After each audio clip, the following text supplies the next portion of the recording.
A focus now on the healthcare provisions in that major climate, health, and tax bill that Democrats passed in the Senate yesterday. We're joined by Dr. Joel Zinberg, a former top staffer at the White House Council of Economic Advisors in the Trump administration, currently a senior fellow at the Competitive Enterprise Institute and director at the Paragon Health Initiative. Dr. Zinberg, good morning to you. Can you explain first, just for viewers who don't know it, what Paragon does, what your mission is there?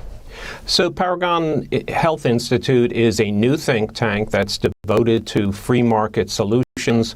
We're trying to increase choice and competition for healthcare consumers, for patients around the country, and to look and create alternatives to government expansion and control of healthcare. So when it comes to the healthcare provisions in the Inflation Reduction Act, is it offering free market solutions when it comes to health care in this country? No, really quite the reverse. It seems engineered to increase control of health care by the government. And in fact, you know, it's a situation where it's really kind of a Trojan horse for expansion of government control of health care on a permanent basis. A key effort by Democrats over the years, not just in this Congress, but in Congresses past, was this provision to allow Medicare to negotiate prescription drug prices. Why is that, in your mind, not a good thing? Well, first of all, you know, you have to look and see, was this necessary? And while I know the administration's very scared about people knowing about inflation, and which they see every time they go to the gas pump, and we know that inflation is up over 9% year to year, drug price inflation is actually quite low. It's about 2.5% year to year. And in fact, drug prices went down for the first time in a very long time in 2018, and they've been relatively stable since. And the growth rate in the price of drugs has been pretty stable for about the last 15 years. It's much lower than the growth in healthcare spending in general. It's much lower than inflation in general. So you have to question, what was the rush for this? So as I said, 2.5 of the last year. The last 3 months, it's essentially been flat, no growth in drug prices. So why did we need this? But what's most concerning to me is that this is a bill that's going to have healthcare provisions that harm Americans in order to fund this continued expansion of government health care that disproportionately benefits the wealthy. So it's when we're looking, and it's really got two facets to it, and the first one you just asked about is the drug price controls. And what's so concerning to me is that this is going to harm Americans. It's going to decrease the amount of pharmaceutical research and development. That leads to a decrease in the number of new life-saving drugs. It could be hundreds of fewer drugs that are produced. That's going to decrease life expectancy. It's going to decrease the quality of people's lives. So when you have the Biden administration talking about a cancer moonshot, they ought to be cognizant of the fact that about 50% of the drugs in the pipeline now are cancer drugs. If you cut those back, you're going to have an awful lot of people needlessly dying of cancer, or at least not having extended lives. Secondly, it's going to induce an increase in the launch prices of new drugs because the manufacturers are now going to be limited in the prices that they can increase every year. They're limited to the inflation rate. So they're going to want to get their money up front, and they're going to have higher drug prices for some of the new drugs.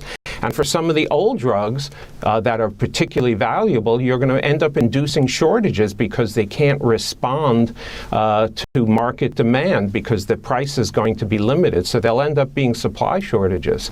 So that's the problem with that aspect, the drug price controls. On that, when it comes to decreasing research and development, so you're saying they just simply won't be making enough money to fund that research and development? Right. There's a big academic literature that shows that decreases in the revenue for the pharmaceutical makers leads to decrease in R&D. This is really indisputable. There have been multiple reviews of this. So yes, that's what's going to happen. I mean, there's some quibbling about how many, but what I can tell you with the Council of Economic Advisors, we looked at the first iteration of these price controls, which was back in H.R. 3, back in 2018, 2019, and we predicted that there'd be 100 fewer drugs over the following decade. Then when the next iteration was the Build Back Better bill, Professor Phillipson from the University of Chicago indicated that over the following 20 years there'd be somewhere between 160 and 300 fewer drugs. And so we know, we're pretty sure that this is going to happen. So, why should we do this? And it's very clear that, they are not going to invest in research and development for new drugs, which is a 10-year process.